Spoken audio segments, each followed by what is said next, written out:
अस्सलाम वालेकुम। Recce centre Karachi में खुशामदीद। मेरा नाम आमिर है और मैं क्लिनिकल साइकोलॉजिस्ट हूँ। आज का टॉपिक पर्सनैलिटी डिसऑर्डर के हवाले से है। इसकी क्लस्टर एक ही थर्ड टाइप है, शिज़ोटाइपल पर्सनैलिटी डिसऑर्डर।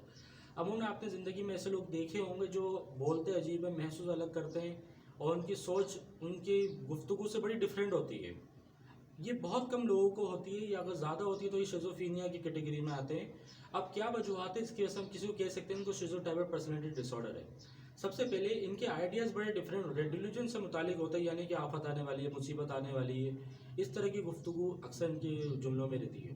इसके अलावा ये अजीब गरीब चीज़ें महसूस करते हैं। मिसाल के तौर पर जादू है, आसैब है, किसी की वहाँ गैर मौजूदगी को महसूस कर रहे हो तो वो बैठे हुए नज़र आ रहे हैं, देख रहे हैं, इस तरह की बातें कर रहे होते हैं। इसके अलावा खाने पीने की अशियों में भी अक्सर ये इस तरह की राय रखते हैं। मिसाल के तौर पर ये फ्रूट नहीं खाना, ये खाने से फला चीज़ हो जाएगी, उसको तर्क कर दो, इसको दूसरों को भी मना करो, इस तरह की यानी कि हैबिट ये अपनी दिखा रहे होते हैं। तो फोर्थ आता है यानी कि ये अक्सर बेशतर ऐसी हरकत कर रहे होते हैं। मिसाल के तौर पर किसी का कंफर्म नहीं है किसी का फैमिली में आना, बस ये सोच लेते बड़े अफसर आ रहे हैं, घर में दावत है तो उस हवाले से बड़ी तैयारी करके रखेंगे। या फिर होता घर का सामान किसी ने मजबूरी बता दी तो अपने घर का सामान तक उठा के उनको दे के आ जाते हैं बगैर किसी रीजंस के, इवन के उधार तक लेके लोगों को दे देते हैं। इसके अलावा ये शक व शुबात की इनकी आदत बहुत ज़्यादा होती है। पैरानॉइड जैसी पर्सनैलिटी इनके अंदर पाई जाती है। मिसाल के तौर पर कोई देख रहा है तो मुझे देख के हंस रहे हैं या मुझे देख के बात कर रहे हैं, इस तरह की कंडीशन होती है। इसके अलावा कोई भी इमोशन के एक्सप्रेशन इनके अंदर नहीं होते।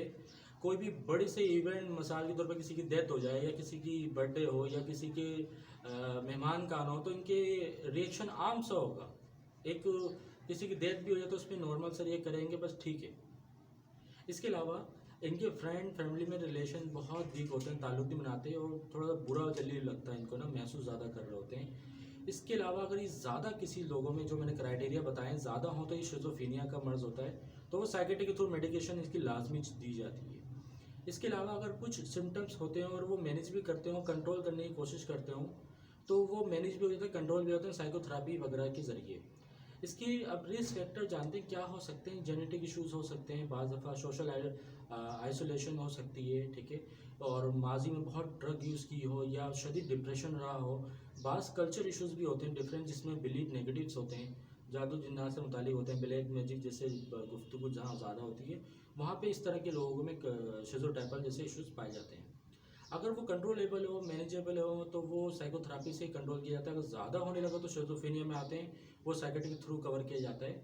इस हवाले से अगर किसी को इसमें से कुछ क्राइटेरिया मर्ज करते हो, अगर वो नॉर्मल रूटीन जीते हों तो रेकी सेंटर में रब्ता कर सकते हैं, जो कि तारिक रोड पे है। कल मिलते हैं नई टॉपिक के साथ। अपना ख्याल रखिएगा। Thank you.